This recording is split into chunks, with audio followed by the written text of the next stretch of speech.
മതിയെന്ന് പറഞ്ഞല്ലോ. ഇത് 20 രൂപയ്ക്കേ ഉള്ളൂ. ഇത്രയോ? ഫാത്തിമ ചോദിച്ചാ 20 രൂപയ്ക്ക് ഞാൻ ഈ കട മൊത്തം തരുമെന്ന് അറിഞ്ഞൂടെ? പിന്നെ എന്തിനാ എന്നും ഇങ്ങനെ ചോദിക്കുന്ന പാത്തു? മുടി വളരാൻ മുരിങ്ങയ്ക്ക വളരെ നല്ലതാ. ഇത് കടിച്ചു പറിക്കുമ്പോ ഈ മുഖം ഓർക്കുമല്ലേ? ഒരു മിനിറ്റ്, ഫാത്തിമയുടെ ബാപ്പയ്ക്കും ഉമ്മയ്ക്കും ഒന്നും തന്നില്ലല്ലോ. ഉമ്മയ്ക്ക് പറ്റി എന്താ ഉള്ളത്? ഉമ്മയുടെ ഫേവറേറ്റ് ഐറ്റം ഇത്. എന്നാ ഞാൻ പോട്ടെ. അതെ, നാളെ വരില്ലേ? ഇത് തീരണ്ടേ? തീർന്നില്ലെങ്കിൽ കളഞ്ഞേര്.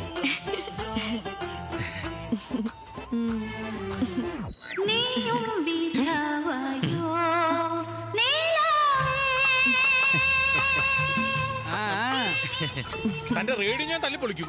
ഒരു നല്ല പാട്ട് കേൾക്കാൻ സമ്മതിക്കൂലേ? ഈ നിലയ്ക്ക് പോയാൽ ആരെങ്കിലും തല്ലി പൊളിക്കും. എന്നാ ഞാൻ പോട്ടെ. ഓഹോ, ഒരു മിനിറ്റ്, ഇതോടെ ഇരിക്കട്ടെ. ശരി, ബൈ ബൈ പത്തു. ഇത് എത്ര രൂപയ്ക്കാ പെങ്ങളെ? 20 രൂപയ്ക്ക്. 20 രൂപയ്ക്കോ? സിദ്ധുവേട്ടന്റെ പച്ചക്കറി കട, അവന്റെ പഞ്ചാര കച്ചവടം കൊള്ളാം. എന്നാ പിന്നെ ഈ കട മൊത്തം അങ്ങ് തൂക്കി കൊടുക്കാൻ മേലായിരുന്നു നിനക്ക്. എന്തോരം ചീഞ്ഞ സാധനങ്ങളാണ് ഇരുന്നത്. വെറുതെ കളയണ്ടല്ലോ എന്നോർത്ത് ഞാനെല്ലാം കൂടെ പൊതിഞ്ഞു കിട്ടി ആ കൊച്ചിന് കൊടുത്തു വിട്ടു. ഒന്ന് വേസ്റ്റ് ആക്കണ്ടല്ലോ. മൊത്തം വേസ്റ്റ് ആകാതിരുന്നാ മതി. അതെ, ഇതൊന്നും ആ സിദ്ധുവിനോട് ഒന്ന് പറയാൻ നിൽക്കണ്ട കേട്ടോ. ആ കൊച്ചിന്റെ ബാപ്പാക്ക് എന്താ പണിന്നറിയോ? എന്താ പണി? ഒസാൻ എന്ന് വെച്ചാ സുന്നത്ത്. മനസ്സിലാവുന്ന രീതി പറഞ്ഞുതരാം നിനക്ക്. അത്രേ ഉള്ളൂ. എന്തേത് കട്ട് ചെയ്തിട്ട് അത്രേ ഉള്ളൂ? അമ്മേ, ഒസാൻ.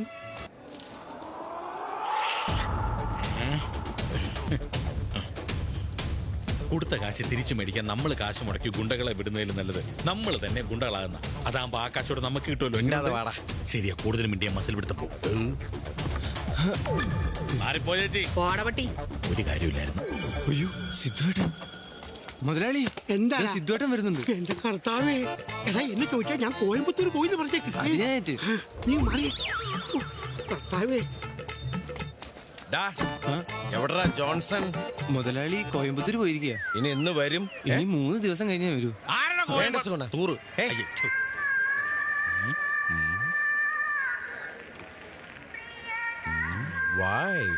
ഇതാരുടെ ഫോണാ? ഇതെന്റെ ഫോണാ. എന്റെ മാമൻ മേടിച്ചെന്താ. മൊട്ടേന്ന് വിരിയാത്ത നിനക്ക് വൈഫാ? Wife Francis. അതെന്റെ ഒരു ഫ്രണ്ടാ. ഞങ്ങള് ചുരുക്കി വൈഫൈ എന്ന് വിളിക്കുന്നത്. അവന്റെ ഒരു വൈഫൈ നിന്റെ ബ്ലൂടൂത്ത്. ഹലോ, ജോൺസൺ അല്ല പെങ്ങളെ, ഫ്രണ്ടാ. അയ്യോ, ജോൺസൺ അപ്പുറത്തെ പൂക്കടയിലെ പെണ്ണായിട്ട് ഒളിച്ചോടി പോയി. ആ പൂവിന്റെ പേര് സരള. Hello hello. അയ്യോടാ, വലിച്ചടിച്ച് വീണു തോന്നുന്നു പാത്രങ്ങൾക്കിടയില്ല. നിന്റെ വൈഫ് ഫ്രാൻസിസ് അപ്പഴാടാ പെണ്ണായത്. സുഗുണ, നിനക്ക് ജോൺസന്റെ വീട് അറിയോടാ? എന്തിനാ? എടാ, അയാളുടെ ഭാര്യ അവിടെ ബോധം കെട്ട് വീണ് കിടക്കല്ലേ. ഇനി 3 ദിവസം കഴിഞ്ഞല്ലേ വരുള്ളൂ. ഇനി 3 ദിവസം നമ്മളവിടെ പോയി ശുശ്രൂഷിക്കണം. വേണം, എനിക്ക് ധൃതിയായി സിദ്ധു. എനിക്ക് പീഡിപ്പിക്കാൻ കൊതിയാവുന്നു. ഇവനെ പീഡന കേസിൽ മാസ്റ്റർ ഡിഗ്രി എടുത്തവനാ. നീ ഒന്ന് സൂക്ഷിച്ചോ. വേണ്ട, പയ്യനല്ലടാ. മുതലാളി, ചേച്ചി വീണു. എന്റെ പൊന്നു മുതലാളി, ഇനി 3 ദിവസം കഴിഞ്ഞ് ചെന്നാ മതി, അല്ലെങ്കിൽ അവര് എന്നെ സംശയിക്കും. നീ പോണ പട്ടിയോട്. എടാ സിദ്ധു, സിദ്ധു, ചതിക്കല്ലേ മോനെ. വാവനെ. കോയമ്പത്തൂരിന് ഇങ്ങോട്ട് തുരങ്ങോട്ടോ ജോൺസാ. വേഷം കെട്ട് കാണിച്ചോണ്ടല്ലോ. ഇതൊരു എന്നോട് കളിക്കാൻ എനിക്കെന്നെ അറിയില്ല. ഞാൻ ഏത് പാതാളത്തിൽ പോയി ഓടിച്ചാലും തന്നെ പൊക്കള വഴി അറിയണോ കേട്ടോ. ക്ഷമിക്കണം സിദ്ധു, മുടക്കം വരുത്തിയ പലിശ. ഇനി ഞാൻ വീഴ്ച വരുത്തില്ല. എടി, അന്ന് ബീച്ചിൽ കണ്ട ആളല്ലേ ഇത്? ഇയാള് ഗുണ്ടയാണോ? അയ്യോ, ഇത് പോരല്ലോ ജോൺസാ. തന്നെ പിടിക്കാൻ വേണ്ടി അന്ന് ജയൻവീലിന്റെ മേലിൽ വലിഞ്ഞു കയറി അവിടുന്ന് പ്രശ്നത്തിലായതിന്റെ ചെലവ്, പിന്നെ പോലീസുകാരെ തല്ലേന്റെ ഒരു ചെലവ്, പിന്നെ പോലീസുകാർ ഞങ്ങളെ തല്ലിയതിന്റെ ചെലവ്, അതെ, ചതവിൽ പുറത്താൻ തൈലം വാങ്ങിച്ചതിന്റെ ചെലവ്. ഇനി അതൊക്കെ പോരാഞ്ഞിട്ട് ഒരു നന്ദിയില്ലാത്ത ജന്തു എന്റെ കൈയും കടിച്ചതിന്റെ പേരിൽ അതിന് പേ ഉണ്ടോ എന്ന് അറിയാൻ പറ്റാത്തതുകൊണ്ട് ജനറൽ ഹോസ്പിറ്റൽ പോയി എന്റെ പൊക്കിളിന് ചുറ്റും ഇഞ്ചക്ഷൻ എടുത്തതിന്റെ ചെലവ്. ഇതെല്ലാം കൂടി ഭയങ്കര ചെലവാണ്.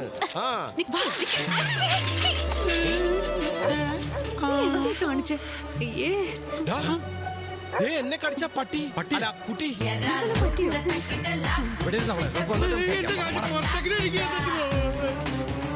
എന്നെ ഓർമ്മയുണ്ടോ?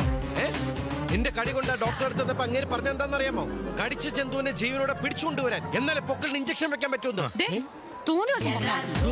കാണിക്കല്ലേ നിനക്കെന്നെ അറിയില്ല. എന്തിനാ പ്രശ്നം ഉണ്ടാക്കുന്നത്? അന്നത്തെ കണ്ടി തിരിച്ചു കൊടുത്താ പോരെ? കൊച്ചെ കൈ കിട്ടി. പോണെന്നോ അച്ഛന്റെ പ്രയോജനത്തിനൊക്കെ പോണെന്നോ ആവേശത്തിൽ പറഞ്ഞു ചുമ്മാ ചുമ്മാ മര്യാദക്ക് അല്ലെങ്കിട്ടല്ല നിന്നെ മാർക്കറ്റിൽ അങ്ങോട്ടും ഇങ്ങോട്ടും ഓടിച്ചിട്ടും അച്ഛനും മുച്ചലും കടിച്ചോളയും എന്നാ കടിക്കണം കടിക്കാൻ എന്റെ കൈ കടിക്കാൻ അത് പിന്നെ കടിക്കണോ കടിക്കാൻ നീ കടിക്കണ്ട ദേ, എന്റെ ശരീരത്തെ തൊടുവോ ഇനി നേരെ ഞങ്ങളുടെ പരിസരത്ത് വരുവോ ചെയ്താ താൻ എന്നെ പീഡിപ്പിക്കാൻ ശ്രമിച്ചു എന്ന് ഞാൻ പോലീസ് കംപ്ലൈന്റ് ചെയ്യും. കാണണോ അതെനിക്ക്? പോലീസ്! ഇപ്പോഴത്തെ പെൺകുട്ടികളുടെ കയ്യിലുള്ള ഏറ്റവും വലിയ ആയുധ പീഡനം. അപ്പൊ ഞാൻ പോവാണേ. എവിടെ പോയി? എവിടെ? അയാൾ പോയോ? എന്താ വിളിച്ചത്? അല്ല, ഞാൻ ഞങ്ങളുടെ ഡ്രൈവറിനെ ഒന്ന് വിളിച്ചതായിരുന്നു. പൗലോസ്. പൗലോസ് ഏട്ടാ, പൗലോസ്. നമ്മള് ചമ്മി അല്ലേടി? ആരും കണ്ട വേമ്പോ. കാർത്തിക, ഞാൻ പറയുന്നൊന്ന് കേക്ക്. എന്നോടൊന്നും പറയണ്ട. ഹലോ, എത്ര നേരമായി ഞാൻ നിന്റെ പുറകെ നടക്കുന്നു. നിക്ക്, ഞാൻ ചോദിച്ചതിന് മറുപടി പറഞ്ഞിട്ട് പോയാൽ മതി. എനിക്കിന്ന് രണ്ടിലൊന്ന് അറിയണം. അമൽ വിട്, ആരെങ്കിലും കാണും. കാണട്ടെ.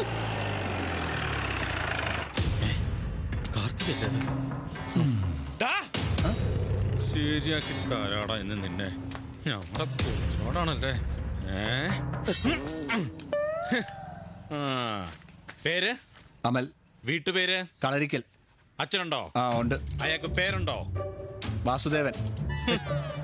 കാളരിക്കൽ വാസുദേവൻ മകൻ അമൽ. വീടിനടുത്തുള്ള ലാൻഡ്മാർക്ക് പറയടാ. ലാൻഡ്മാർക്ക് എന്ന് പറഞ്ഞ മനസ്സിലായില്ല? നിന്റെ വീടിനടുത്ത് 4 ആൾ അറിയുന്ന സ്ഥലം വല്ലതും ഉണ്ടോന്ന്. ഉദാഹരണത്തിന് കള്ളിഷാപ്പ്, വെട്ടുകാടി ജാനകി, വാറ്റുകാരി അമ്മിണി, അങ്ങനെ പേര് കെട്ട ഫേമസ് ആൾക്കാർ വല്ലതും താമസം ഉണ്ടോന്ന്. ശ്മശാനത്തിന്റെ പുറകിലാ. അധികം വൈകാതെ ശ്മശാനത്തിലേക്കാക്കി. താനെന്തിനപ്പ എന്റെ അഡ്രസ് വാങ്ങിയ? നിന്റെ അമ്മയും പെങ്ങളെയും പീഡിപ്പിക്കാം.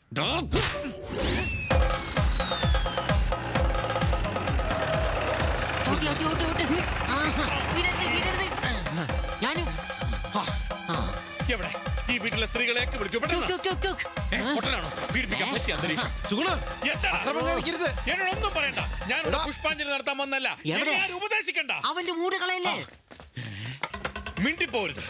നിങ്ങളുടെ മകളോ മരുമകളോ ആരെങ്കിലും ഉണ്ടെങ്കിൽ വിളിക്കൂ. പീഡിപ്പിക്കുന്ന ചേട്ടൻ വന്നിട്ടുണ്ടെന്ന് പറ. എനിക്ക് പീഡിപ്പിക്കാൻ മുട്ടിട്ട് വയ്യ. മോളെ അരുണേ. മനോഹരി കാദാംബരി നല്ലമ്മ. മോളെ വിളിച്ചിട്ട് വന്നു കഴിയുമ്പോ ഞാനൊരു സൈഡിൽ തുടങ്ങും. എന്റെ കാര്യം ഇതാരൊക്കെയാ? എല്ലാരും ഉണ്ടല്ലോ. അരുണേ വേഗം വാ. പീഡിപ്പിക്കാൻ ഇത്ര തിരക്കോ? എല്ലാവരും ഗ്രൂപ്പ് വർക്കാണ്. ദൈവമേ, എന്റെ എര. അയ്യോ, ഇത്രയും ഞാൻ പ്രതീക്ഷിച്ചില്ല. മാറിക്കടോ. അല്ല, ഞാൻ പീഡിപ്പിക്കാൻ വന്നാണ്. Hello mummy. മോളെ സിദ്ധുവേട്ടനെ കണ്ടില്ലേ? ഇതാണോ സിദ്ധുവേട്ടൻ? പേര് കേട്ടപ്പോ ഞാൻ കരുതി കുറച്ച് പ്രായം കാണുമെന്ന്. പ്രായമായവരോടാണല്ലേ താല്പര്യം? അല്ല, എന്നെ എങ്ങനെ അറിയാം? ഇനിയിപ്പോ എല്ലാരും അറിഞ്ഞല്ലേ പറ്റൂ. എന്താ സിദ്ധു, ഒന്നും ഞെട്ടിയോ? അത് ശരിക്കും ഞങ്ങക്ക് വീട് മാറിപ്പോയതാ. ഞങ്ങള് വേറെ ആവശ്യത്തിനായിട്ട് വന്നാ അപ്പുറത്തെ വീട്ടില്. അപ്പോഴാണ് ഗേറ്റ് മാറി. ഞാനിവിടെ ശരി. നിങ്ങക്ക് വീടൊന്നും മാറിപ്പോയിട്ടില്ല. ഇത് അമലിന്റെ വീട് തന്നെയാ. ഞാൻ അമലിന്റെ പെങ്ങളാ അരുണ. അവനും കാർത്തികൻ തമ്മിൽ ഇഷ്ടത്തില്ല. ഞങ്ങളെന്നാ പെണ്ണ് കാണാൻ വരണ്ടെന്നാ അവൻ അവളോട് ചോദിച്ചത്. സിദ്ധുവേട്ടാ നമസ്കാരം. അമൽ. ഇവൻ വിവരം പറഞ്ഞപ്പോ കുട്ടിയെ കുറിച്ച് ഞങ്ങൾ അന്വേഷിച്ചു. അപ്പോഴാ സിദ്ധാർത്ഥന്റെ ഡീറ്റെയിൽസ് അറിയുന്നത്. തന്റെ സംരക്ഷണത്തിൽ കഴിയുന്ന ഒരു കുട്ടി മരുമകളായി വരുന്നത് ഞങ്ങളുടെ ഭാഗ്യാടോ. എന്താ പറയാ, തന്നെ പോലെ ചിന്തിക്കാൻ വേറെ ആർക്കാടോ കഴിയ. തന്റെ ബന്ധുവാകുന്നതിൽ ഞങ്ങൾക്ക് അഭിമാനമേ ഉള്ളൂ. ഏയ്, താനീ വന്നേ. പാലങ്കേനാരാകാൻ വന്ന ഞാൻ ബാബു നമ്പൂതിരിയായി പോയല്ലോ. ശിവ ശിവ.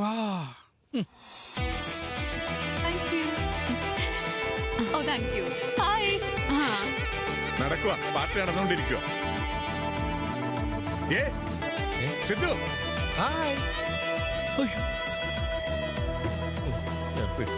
തന്നെ ഞാൻ എവിടെയൊക്കെ അന്വേഷിച്ചു എന്നറിയാവോ? ദാമോർജി ഞാൻ പലവട്ടം വിളിച്ചു, സിദ്ധുവിനെ ഞാൻ വിളിച്ചിരുന്നു. ആണോ? അതെ. അറിയാൻ പാടില്ലാത്ത നമ്പർ ആയതുകൊണ്ട് ഞാൻ എടുത്തിട്ടുണ്ടാവില്ല. അത് പിന്നെ ഞാൻ ടൈറ്റ് ആയിട്ട് സോറി സോറി ഒരൊറ്റ തല്ല വെച്ച് തരണ്ടേ. എത്ര ടൈറ്റ് ഷെഡ്യൂൾ ആണെങ്കിലും എന്നെ വിളിക്കണ്ടേ? അല്ല എങ്ങോട്ട്? എടോ എന്റെ മോളുടെ ബർത്ത്ഡേ പാർട്ടി അകത്ത് നടന്നുകൊണ്ടിരിക്കുക. അവക്കൊരു സർപ്രൈസ് കൊടുക്കണം. തന്നെ കണ്ട് അവള് ഞെട്ടണം. അത് ഞാനിപ്പോ തന്നെ ഞെട്ടി നിൽക്കുക. തന്റെ ഒരു തമാശ. എനിക്ക് പോയിട്ട് അത്യാവശ്യം എന്റെ ഫ്രണ്ടിന് ബ്ലഡ് കൊടുക്കണം. നിന്റെ ഫ്രണ്ട് ആരാ? സോറി.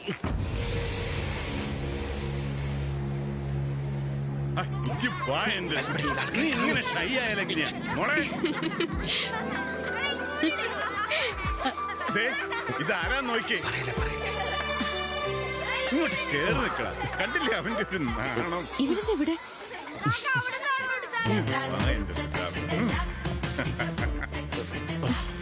ഇതിനേക്കാൾ നല്ല എന്ത് ബർത്ത്ഡേ ഗിഫ്റ്റാ മോളെ നിനക്ക് ഞാൻ നൽകേണ്ടത്? കണ്ടില്ലേ നിന്റെ സിദ്ധാർത്ഥൻ. ഹായ്, ഞാൻ വന്നതല്ല, എന്നെ പിടിച്ചുകൊണ്ട് വന്നതാ. എന്താ മോളെ നോക്കി വെക്കുന്നേ? ആ കേക്ക് എടുത്താൽ കൊടുക്ക. അയ്യോ, കേക്ക് എനിക്ക് അലർജിയാണ്. ഒരു പീസ് കേക്ക് കഴിച്ചിട്ട് ചാവുകയാണെ അങ്ങ് ചാട്ടെ. അയ്യോ, അങ്ങനെ പറയല്ല. ഞാൻ പറയുന്ന കേക്കു കണ്ടോ? അവ കേക്ക് വെക്കണേ കേട്ടോ. ഞാൻ പറയുന്നൊന്ന് കേൾക്കൂ. വേഗം എടുക്കും മോളെ. അയ്യോ വേണ്ട, ഞാൻ പിന്നെ കഴിച്ചോളാം. മോളെ കൊടുക്ക. നീ ഇങ്ങനെ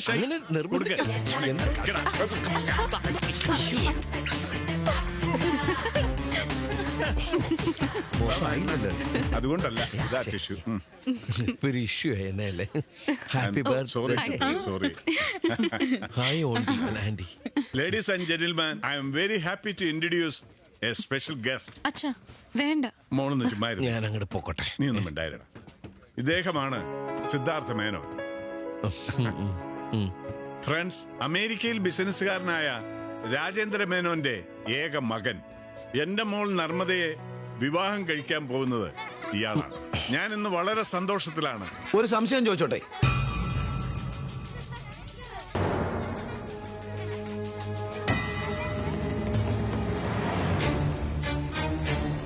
ഇവൻ ആരാന്നാ പറഞ്ഞേ? സിദ്ധാർത്ഥ മേനോൻ. ഇവന്റെ തന്ത അമേരിക്കയിലാണോ? അതെ. അപ്പൊ വിയൂർ സെൻട്രൽ ജയിലിൽ കിടക്കുന്ന ചന്ദ്രശേഖരൻ ഇവന്റെ ആരാ?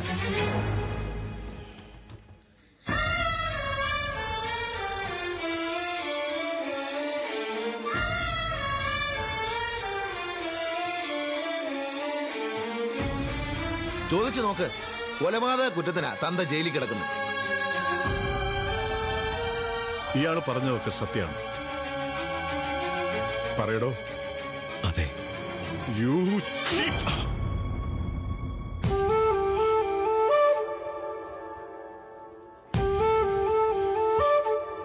സാർ, ഞാനൊന്ന് പറഞ്ഞോട്ടെ? നീ ഇനി ഒന്നും പറയണ്ട.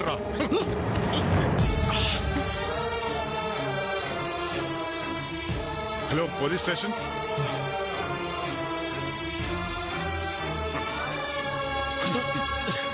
എന്റെ കുടുംബത്തെ ചതിച്ച് നിന്നെ ഞാൻ വെറുതെ വിടില്ല. കൊന്നുകളയും ഞാൻ. ഇറങ്ങിപ്പോടാ.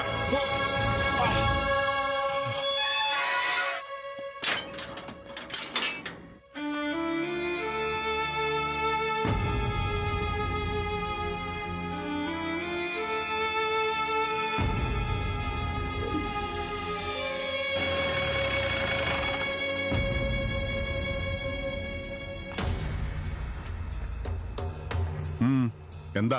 പോലീസ് സ്റ്റേഷനിലാണ് ഞങ്ങൾ വരുന്നത്. സിദ്ധുവേട്ടൻ എവിടെ? എവിടേക്ക് എത്താൻ അവനെ കൊണ്ടുപോയത്? പറയടോ. ആൾമാറാട്ടം നടത്തുന്ന ക്രിമിനൽസിനെ അന്വേഷിച്ച് വരേണ്ട സ്ഥലം ഇതല്ലടോ. ഇനി അവനെ എന്റെ കൺമുമ്പിൽ കണ്ടാൽ തീർത്ത് കളയും ഞാൻ.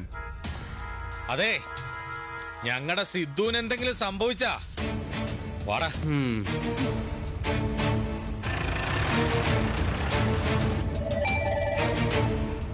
ഹലോ. എടോ, താൻ അവനെ വിട്ടില്ലേ? സാറ് പറഞ്ഞപ്പോഴേ വിട്ടല്ലോ. എന്താ സാർ? ഒന്നുമില്ല.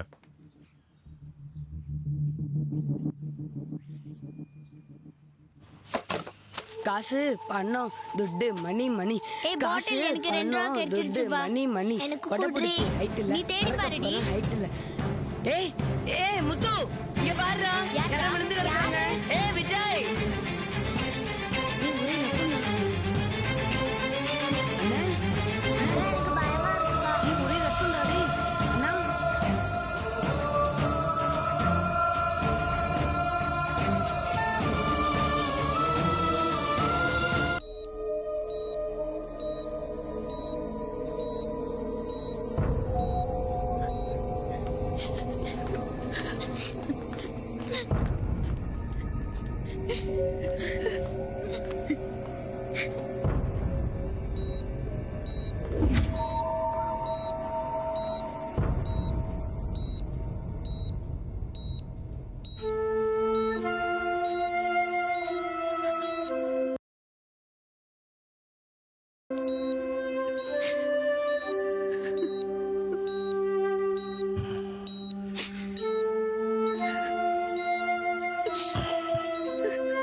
എനിക്കൊന്നുമില്ല അമ്മ. കുട്ടികളൊക്കെ എല്ലാവരും പുറത്തുണ്ട്. ഇവിടെ നടന്നതൊന്നും അച്ഛനെ അറിയിക്കരുത്.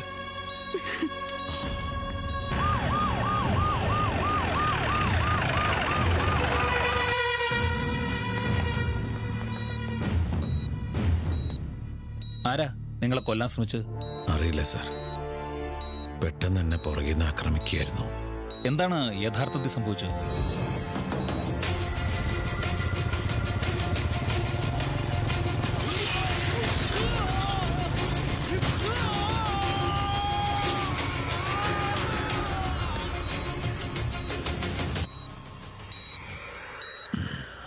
ഇക്കാര്യത്തിൽ മിസ്റ്റർ നരേന്ദ്ര മേനോന് എന്തെങ്കിലും ഇൻവോൾവ്മെന്റ് ഉണ്ടോന്ന് ഞാൻ അന്വേഷിക്കുന്നുണ്ട്. അല്ലാതെ വേറെ ആരെങ്കിലും? Okay, take rest. ഞാൻ അന്വേഷിച്ചു.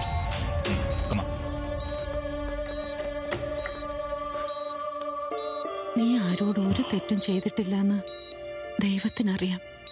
പിന്നെ എന്തിനാ ഈശ്വരൻ? മോളുടെ ഫാത്തിമത്താത്ത എന്താ ഇപ്പൊ വരാത്തെ? ഇത്താത്തയുടെ നിക്കാനല്ലോ. ആഹാ, എപ്പോഴായിരുന്നു? ഇന്നലെ. എന്റെ അതെങ്ങനെ കഴിഞ്ഞ്? ഇത് പുതിയ ആപ്ലക്കാ. അത് ശരി. ഇത്രയും നാളും എന്നെ പറ്റിച്ചിട്ട് ഇനി അവിടെ പുതിയ ആപ്പിളേക്ക് വിളിക്കാനുള്ളത് കൂടി ഞാൻ പൊതിഞ്ഞിട്ട് തരണോ അല്ലേ? തീറ്റിക്കാടി, നിന്നെയൊക്കെ ഞാൻ തീറ്റിക്കാടി. അവളുടെ പുതിയ ആപ്പിളുടെ 16 അടി തിരുത്തി പച്ചക്കറി എല്ലാം കൂടി വെട്ടി എരിഞ്ഞ് സാമ്പാർ ഉണ്ടാക്കി അതിൽ വിഷം ചേർത്തില്ലാത്ത ഞാൻ കൊല്ലുവടി.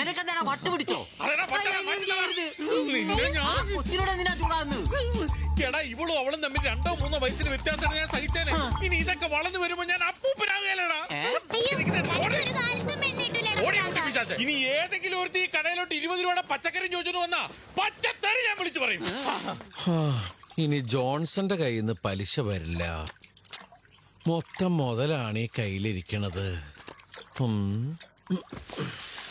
കല്യാണം കുട്ടിക്കളിയല്ല എന്ന് കാർന്നോമാര് പറഞ്ഞത് വെറുതെ അല്ല. അല്ലേ അമ്മേ? അത്രയും വലിയ വീട്ടിലേക്ക് കാർത്തിമോളെ കല്യാണം കഴിച്ചയക്കുമ്പോ സ്വർണവും പണം കൊടുക്കാന്ന് പറഞ്ഞും പോയി. അതിനു മുമ്പ് അച്ഛൻ വരുമല്ലോ. പിന്നെന്താ? അതിന് അച്ഛൻ വരുന്നത് അമേരിക്കയിൽ നിന്നും ദുബായിൽ നിന്നും അല്ലല്ലോ, ജയിലിൽ നിന്നല്ലേ.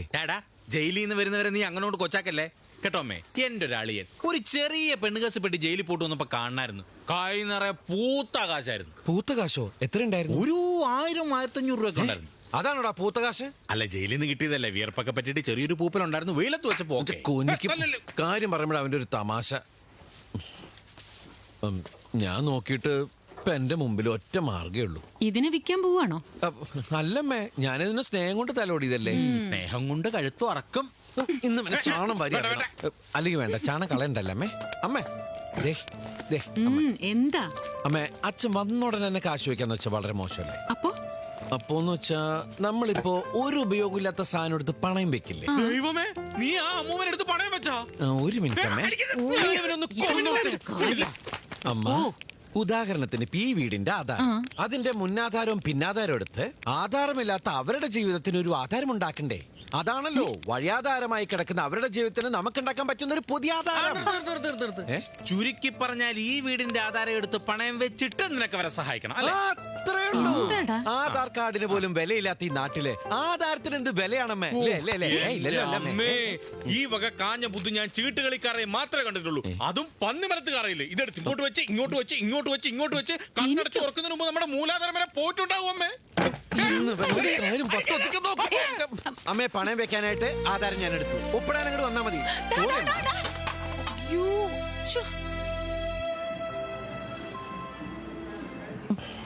ശിക്ഷ കഴിഞ്ഞ് നാളെ അച്ഛൻ വരിക. ആണോ? നന്നായി. അച്ഛനോട് ഞാൻ ആരാന്ന് പറഞ്ഞ പരിചയപ്പെടുത്തുക? നർമ്മദയെന്ന് പറയും. പിന്നെ പരസ്യമൊക്കെ പിടിക്കുന്ന സംവിധായിക എന്ന് പറയും. പിന്നെ ഞാൻ പറയുവേ, നരേന്ദ്ര മേനോന്റെ മോളാന്ന് പറയും. അതെങ്ങനെയുണ്ട്? കഷ്ടമുണ്ട് കേട്ടോ. അല്ലേ? ശരിക്കും എന്താ പറയാന്ന് പറ.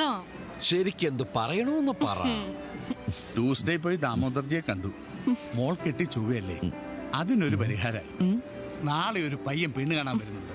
ഒരു അരുൺ കെ മേനോൻ. ഓ, അമേരിക്കക്കാരനാ. അല്ല, ഈ അമേരിക്കക്കാരെന്നൊക്കെ പറയുമ്പോ ആളൊരു ബുദ്ധിസ്റ്റാ. ബുദ്ധേട്ടെന്നാ നാട്ടിൽ വിളിക്കത്രേ. ഓഹോ, ഈശ്വരൻ, അയാൾ അതും വിറ്റ. ഇന്നത്തെ കാലത്ത് ഈ ചെറുപ്പക്കാർ. എക്സ്ക്യൂസ് മീ, അതെ, അരുൺ കെ മേനോൻ തന്റെ വീട്ടിൽ പെണ്ണാണാൻ വരില്ല. എന്താന്നോ അവിടെ ഇരിക്കേ. അയാൾ ആ പണി നിർത്തി. എന്ന് വെച്ചാൽ അയാൾക്കിനി തല്ലുകൊള്ളാൻ വയ്യാന്ന്. ബാക്കി കാര്യങ്ങൾ ഞാൻ ദാമോദർജി വിളിച്ച് പറഞ്ഞോളാം. അമ്മൂമ്മയുടെ ആരെയാണ് എനിക്കറിയാം. ഒരു മിനിറ്റ്, തനിക്കറിയില്ല. ഞാനിപ്പോ ഇവിടെ വെച്ചല്ലേ കാണുന്നത്. എന്തൊക്കെയാണ് പറഞ്ഞത്? അപ്പൊ പേര് മറക്കണ്ട, Arun K Menon. Hello, Arun K Menon here. Damodarji here. താനും ഏതെങ്കിലും അരുൺ കെ മേനോമാരെ പെണ്ണാണിക്കാൻ കൊണ്ടുപോയണ്ടല്ലോ. പിന്നെ നർമ്മദെ പെണ്ണാണിക്കാൻ താനും ഞാനും വിടുകയും വേണ്ട. അവളെ എന്റെ പെണ്ണാ. ഞാൻ കല്യാണം കഴിക്കാൻ പോകുന്ന എന്റെ പെണ്ണ്. മനസ്സിലായോ? ഞാൻ അറിയാണ്ട് പറഞ്ഞു. എനിക്ക് ഇത്രയും കേട്ടാ മതി. ദയവായിട്ട് പറയിപ്പിച്ചതാ കേട്ടോ. ഹലോ ഹലോ, താനിതുവരെ ഫോൺ വെച്ചല്ലേ? വെക്കണോ? ഓക്കെ, ഇങ്ങനെയും പ്രശംസിക്കാവോ? അപ്പൊ നമ്മൾ എന്താ പറഞ്ഞേ? Arun K Menon. Arun K Menon. Arun K Menon വേണ്ട,